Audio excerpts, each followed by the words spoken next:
Hello, welcome to Sunday's Best 3 Minutes. My name is Alex. This is week 2 in our Finding Forgiveness series. This week we're talking about extending forgiveness to other people. Most of us at some point in our lives have walked around with angry, ranting conversations against someone in our head who's hurt us. Feels kind of good, but the problem is this. Unforgiveness gives power to the pain in our past to continue to shape and affect and impact our present and our future.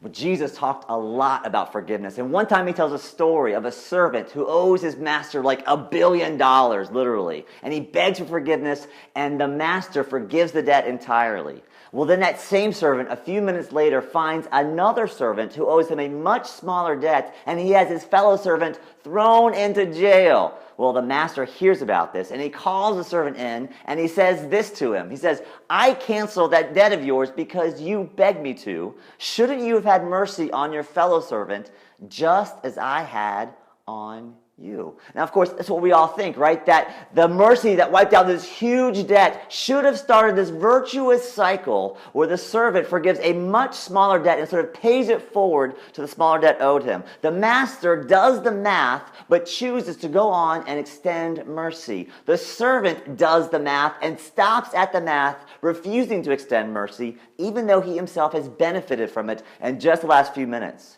Well, Jesus says unforgiveness in his kingdom is just like this. That God is the good master who extends mercy in extravagant ways, not only to bless us, but also to transform our hearts. That we might then participate in the virtuous cycle of extending and paying forward mercy to others who have sinned against us. But for most of us, our default is this.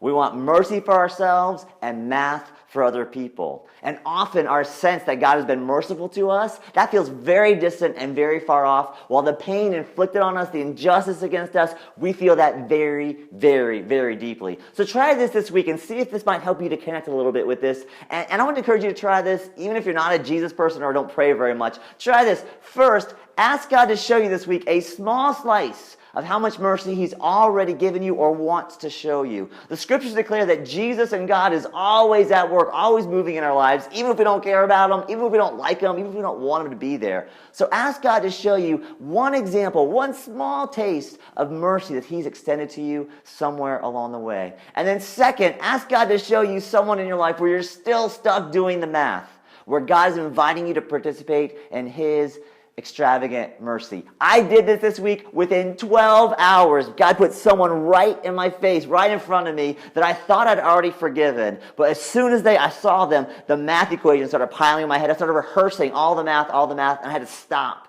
and ask God to show me, remind me of the mercy he'd given me, and ask me to get the strength to pay it forward to this person. So, 1, ask God to show you the mercy he's extended to you. 2, ask God if there's someone in your life he's inviting you to sort of stop counting up the math and to extend his mercy to. Give that a shot this week and see if God might surprise you with something. Thanks for joining us this week on Sunday's Best.